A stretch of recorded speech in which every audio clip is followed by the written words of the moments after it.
Buenas tardes, queridos estudiantes. Les saluda la licenciada Claudia Barre, docente de la materia de filosofía. Ya estamos en la semana número 2 y el tema que vamos a tratar esta semana es ¿qué es la lógica? La historia de la lógica. También hablaremos un poco de lo que es el concepto, la definición, el juicio, el razonamiento, la verdad y la validez. He realizado unas diapositivas pues para que la clase sea un poco más dinámica, un poco más atractiva y así mismo para ustedes sea un poco más comprensible. Hagamos una introducción de lo que es la lógica, ¿no? En nuestra vida cotidiana, en nuestra vida diaria, constantemente estamos pensando, opinando, decidiendo, pero ¿alguna vez nos hemos detenido a pensar cómo pensamos? ¿Qué hace una idea que esté bien razonada y qué hace que otra idea no esté bien razonada? ¿Cómo podemos saber si lo que decidimos o creemos tiene sentido? He aquí donde empieza y entra la lógica. La lógica es una herramienta que nos permite pensar correctamente, es decir, organizar nuestras ideas de forma clara, coherente y válida. Así como las matemáticas tienden para hacer operaciones, la lógica también tiene reglas para razonar bien. No se trata solo de pensar mucho, sino se trata de pensar bien, de pensar correctamente.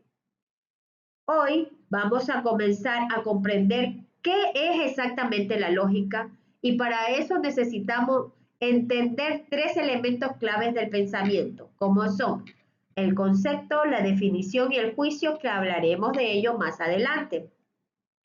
Con estos tres elementos son base para poder razonar y la lógica estudia cómo usarlos de una manera correcta. Vamos a dar el primer paso en el estudio de la lógica para entender su fundamento, para entender su objetivo y por qué es tan importante para el pensamiento, el diálogo en nuestra vida cotidiana.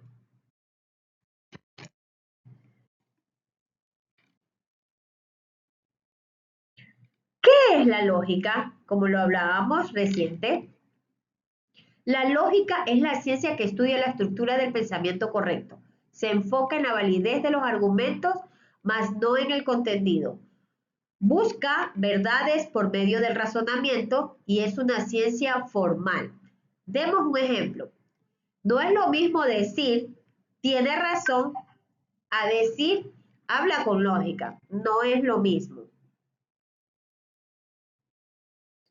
Hablemos un poquito de la historia de la lógica. La lógica ha evolucionado como una herramienta para formalizar el pensamiento, avanzar en el conocimiento y fundamentar la ciencia. Su historia puede analizarse como una progresiva abstracción y formalización del razonamiento.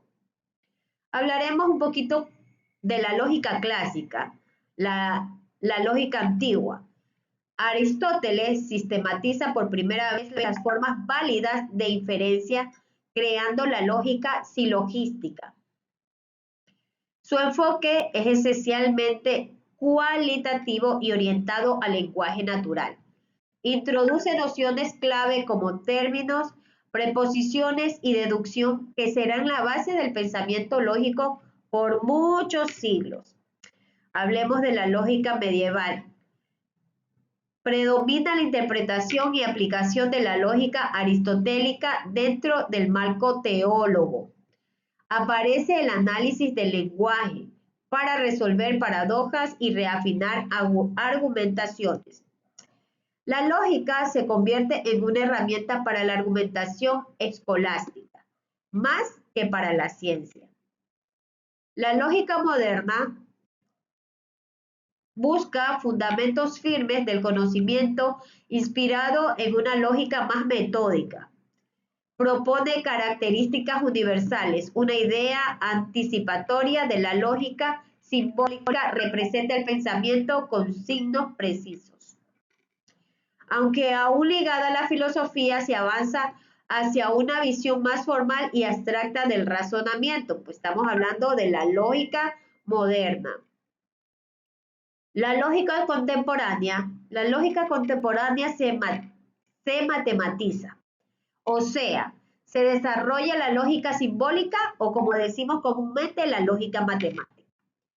Se separa del lenguaje ordinario y se estructura mediante sistemas formales como reglas sintácticas precisas. La lógica se vuelve esencial en matemáticas, informática y en la teoría de la computación. En el siglo XX demuestra los límites de estos sistemas con sus teoremas de incompletitud, marcando una nueva conciencia sobre las fronteras del conocimiento lógico.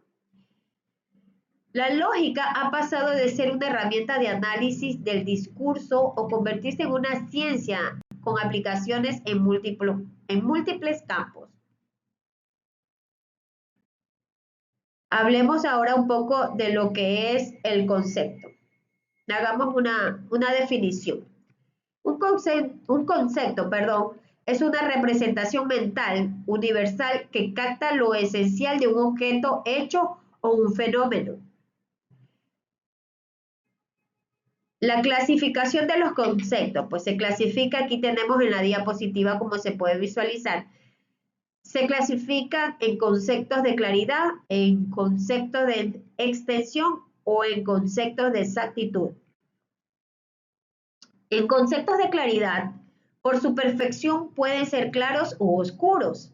Claros son aquellos conceptos de uso cotidiano que no requieren ser explicados para comprender su significado. Por ejemplo, un carro, una casa, una pelota. Mientras que los conceptos oscuros no se usan más con frecuencia y necesariamente una explicación, como por ejemplo la felicidad. Hablemos un poquito de lo que es concepto de extensión. Por su extensión pueden ser universales, particulares o singulares. Los universales son aquellos conceptos que se refieren a un todo, como todos los seres humanos, así específicamente. Los particulares, en cambio, son los conceptos que denotan una particularidad como algunos seres humanos, mientras que los singulares son objetos que se refieren a un solo objeto, por ejemplo, Pedro. Los conceptos de exactitud. Por su exactitud pueden ser unívocos, análogos o equívocos. Los unívocos se refieren a un solo concepto, por ejemplo, lápiz, cuaderno, un solo unívoco. Los análogos se parecen por su forma o función, por ejemplo, portero, que puede ser el cuidador de un edificio o el que cuida el arco de un fútbol. Mientras que los equívocos se aplican a los objetos diferentes, como por ejemplo una muñeca, un juguete, etc. Hablemos ahora un poco de la definición. Consiste en delimitar, precisar y aclarar brevemente las notas esenciales de un concepto o la significación misma del término. Tenemos algunos tipos de definiciones para los conceptos. La definición esencial, decir lo más importante que exprese la esencia de un concepto, por ejemplo, el ser humano es un animal racional. La definición accidental. Si te dan las características de un objeto, por ejemplo, el ser humano es un ser bípedo. La definición teológica. Se especifica cuál es la finalidad o propósito del concepto, como por ejemplo, el ser humano existe para ser feliz. Y la definición causal. Se especifica cuando es el origen y causa del concepto, como por ejemplo, el ser humano es producto de la selección natural y la evolución. El juicio. Cuando negamos o afirmamos algo, estamos elaborando un juicio que consiste en la composición sistemática y coherente de conceptos con un sentido propio. El juicio se supone la relación y comparación de conceptos o ideas. Cuando son compatibles, afirmamos algo. Cuando no son compatibles, negamos algo. Aristóteles define el juicio como el discurso en el cual se afirma o se niega algo. El juicio lo podemos llamar también preposición cuando forma parte de un razonamiento y enunciamos cuando es en una expresión verbal. Hay varios tipos de juicio, de acuerdo con la cantidad, ¿no? Hay universales, particulares, afirmativos, negativos, indefinidos, problemáticos, asertóricos. Demos un breve ejemplo de cada uno. Los universales, cuando el concepto sujeto se toma en toda su extensión. Ejemplo, todos los seres humanos son terrícolas. Esto es universal, estamos hablando de un todo. Los particulares, cuando el concepto sujeto se toma de una parte de su extensión. Demos un ejemplo. Algunos seres humanos son urbanos, de acuerdo con la cualidad. Los afirmativos establecen compatibilidad entre el sujeto y el predicado. Ejemplo, la guerra es violencia. Negativos establecen una incompatibilidad entre el sujeto y el predicado. Ejemplo, el calor no es frío. Indefinidos, ni afirman ni niegan nada. Ejemplo, demos un ejemplo. Quizás vivamos en paz, de acuerdo a la modalidad. Conceptos problemáticos. Expresan posibilidades. Indica que algo puede ocurrir o conocerse. Demos un ejemplo. Tal vez salga victorioso. Un asertórico, un concepto asertórico. Enuncian un saber subjetivo, la opinión y sentir de cada ser humano que puede ser puesto en discusión por otro juicio. Demos un ejemplo. La música clásica es aburrida. Ahora hablemos un poco del razonamiento.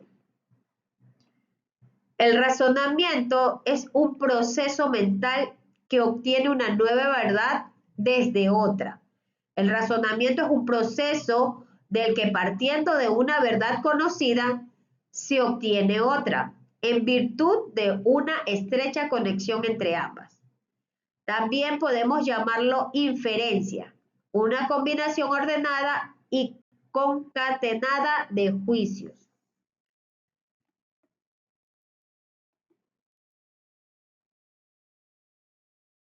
Hablando del razonamiento, estábamos hablando de la inferencia. Ahora vamos a hablar de los tipos de inferencia. Hay 3 tipos, tanto deductiva, inductiva y mediata. Vamos a hablar de cada uno de ellos. La deductiva es del general, parte de lo general a lo particular. Ejemplo, demos un ejemplo para que así podamos entendernos. Todos los humanos somos mortales. Sócrates es humano. Sócrates es mortal. Estamos hablando de una persona que es humano y que es normal, que parte de lo general a lo particular. La inductiva parte de lo particular a lo general. El sol, demos un ejemplo, como les indicaba. El sol sale todos los días. A lo general, el sol siempre saldrá. Y la mediata incluye verdades intermedias. Hablemos ahora de la verdad y la validez. La verdad se refiere a la correspondencia entre una preposición y la realidad. Una preposición es verdadera si dice lo que realmente es. Como ejemplo, el agua hierve a 100 grados centígrados. La verdad es una propiedad de los enunciados o preposiciones. La validez se refiere a la coherencia interna de un razonamiento. Es un argumento válido si la conclusión se sigue necesariamente de las premisas, aunque las premisas sean falsas. La validez es una propiedad de los razonamientos o argumentos. Demos un ejemplo. Aquí yo les puse en la diapositiva un ejemplo claro. Todos los mamíferos tienen alas. Aquí está claro. No todos los mamíferos tienen alas, porque el murciélago es un mamífero y tiene alas. Pero aquí está en la imagen un hipopótamo. Es un mamífero, pero no tiene alas. Bueno, estimados estudiantes, esta ha sido la clase de la semana 2. Espero que haya sido entendida. Les dejo la tarea que pueden realizarla, pueden analizarla. Es una tarea muy completa y la pueden subir dentro de los 8 días. Cualquier consulta, pues pueden ponerme en los comentarios que yo les estaré respondiendo. Que tengan una buena semana. Nos vemos la próxima semana. Buenas tardes.